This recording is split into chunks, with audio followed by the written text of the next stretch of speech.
Richard Southern joins us once again. Hey, Richard, earlier this hour you showed us that automated restaurant at Yonge and King, but the rest of the restaurants that are getting ready to reopen are going to have to, folks are going to have to deal with people. But there is one thing that, one type of behavior that will be strictly forbidden. This is true, Ginella. The Ontario government has just banned singing and dancing on patios. Is this the city in Footloose? Like, what's what's going on here?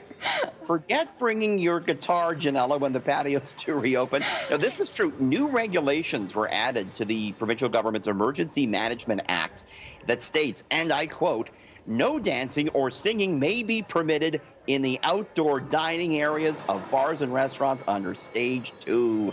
You might be thinking, what's going on with this? Well, experts say it might be a bit gross to think about, Ginella, but every time we talk, we kind of spit a little bit into the world. And when we're singing or shouting, we're expelling more of that saliva. So that's kind of what's behind this. So at first, we'll have to be a little bit quiet on those patios. No going crazy and no happy birthdays, Ginella. Oh, I didn't even think about that. See, I was thinking about, some of these patios sometimes might have entertainment out on the patio. So like a band playing or singing. Or, I thought that's what they were referring to, but I didn't even think about the happy birthdays. No singing happy birthday on the patio. I go out for a drink. I like a nice little quiet scene. I don't want anything too crazy, Ginella. So I'm okay with this. I don't know about you. That, okay, save the singing at home. All right. Ford. Nobody needs to hear me sing anyways, Ginella. Well, Ford is getting ready to reboot their famous Bronco truck, but obviously the company probably wishing that they'd paid a closer attention to the launch date. Or were they paying attention? So they're bringing back the Bronco, Ginella, and they're going to unveil the 2021 Ford Bronco on July 9th, which just happens to be O.J. Simpson's 73rd birthday, Ginella. What a quickie dink.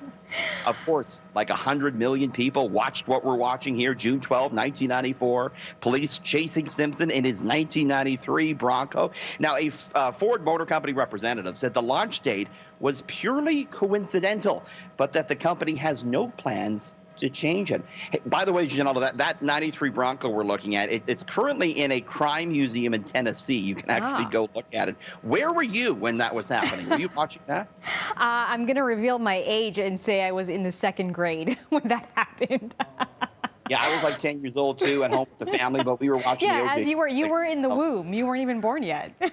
No, I was born. I remember watching the OJ. It cut off the A's game, which I was not happy about when I was 10 years old, All right, I remember asking my teacher, she was going for jury duty, and asking her if she was going to the O.J. Simpson trial. That's why I remember that. Yep. Thanks so much, Richard. Thanks for joining us. See you tomorrow.